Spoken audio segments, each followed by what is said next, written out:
tell us a little bit of your story, and I'm looking forward to this, man. I've been excited about this interview for a long time. Thank you, Mike. I'm going to jump right in.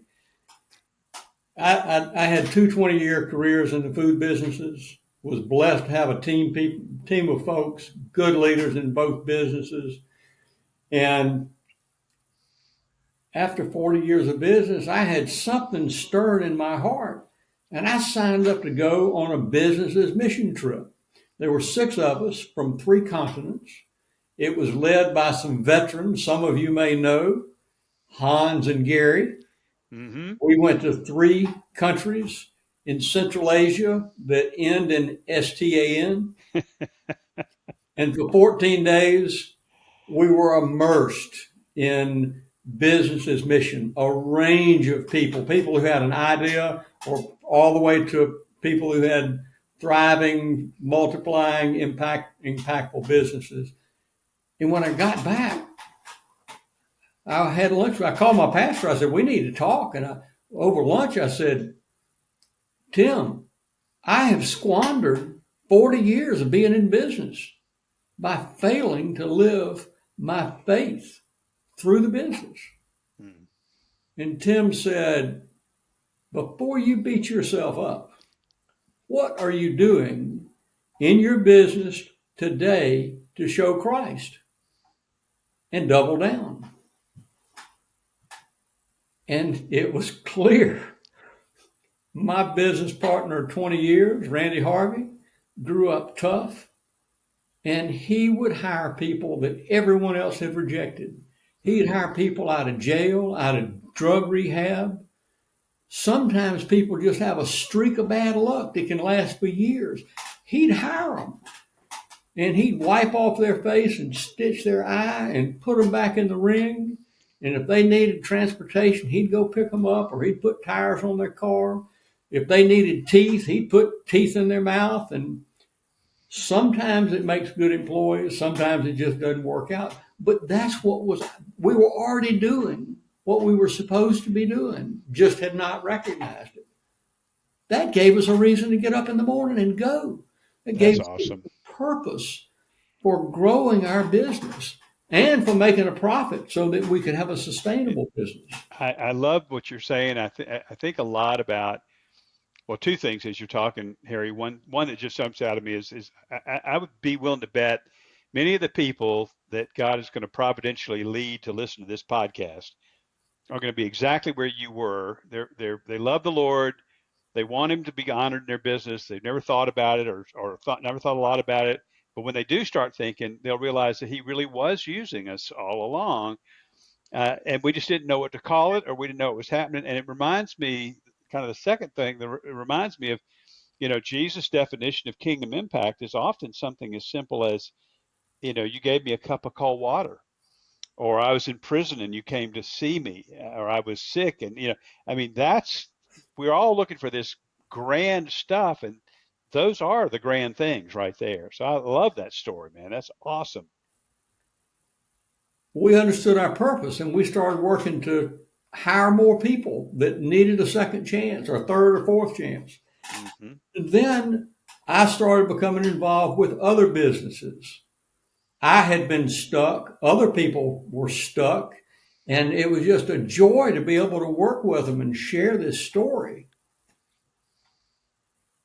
And my wife, Holly, and I went on a sabbatical. We went to the mountains of North Carolina for 2 weeks. God's country, man. And we prayed and discerned, and we did it together. We took hikes, and I was called to go do something different. I thought I'd be in that business the rest of my life. We used to laugh about, I had a street level entrance into my office where I could just wheel my wheelchair in there when I got to be 95 years old. But all that was changed. And I went back and met with my partners. I had a partner of 20 years, Randy, and I had recruited my successor who was 30 years younger than me. And after the first year, as I had committed, I sold him some stock. And I met with Randy and Collier, and I said, guys, I love you, but I'm leaving. I'm giving you 12 months notice. I don't know what I'm going to be doing, I know it sounds crazy, but this is what I'm supposed to do. The next morning they came in and said, can we buy you out? I said, that sounds like a great idea. So 6 months later, I was gone and I moved. Holly and I had two ground rules. One, that whatever I do, I could do from Thomasville, Georgia, or the mountains of North Carolina. And secondly, I'd have an office outside my home. So I moved from my business, Blackberry Patch, right into a rented office where I still am today, 4 years later. And I had no idea what I was going to do. And I've been dabbling in neglected farmland and timberland for decades. So I thought, well, I can do some more of that. But I started writing stories. Hmm. And I accumulated some stories. It's kind of my cuts and bruises, all my numerous mistakes and wonderful people I've met, and often their problems and a solution. And then I started publishing. I started sending out an email every week to people on my email list. And then I started publishing on LinkedIn. And I started writing about, probably a year or two in, I started writing about succession planning. And all of a sudden, the engagement intensified. And people wanted to come talk to me, wanted to see me, wanted to set up a call because I had touched a nerve. And in particular, in the BAM world, there's been enough recognition of businesses built over the last 10 or 20 or 30 years that now the founders are having to address this and they've been ignoring it.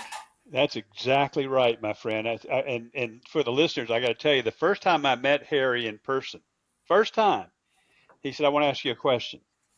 And remember that? He said, "How do you tell me what it means to finish well?" And I was like, I wasn't shocked. It wasn't what I was expecting, but I thought, what a great question, because I'm one of those long in the teeth. I've been in BAM, I've been in business for over 50 years, and I've been in BAM for almost 30 of that. And I'm same thing. So I think no wonder they responded to you, because that question it's not a condemning question. It's really an encouraging question that says, "Tell me about the next generation."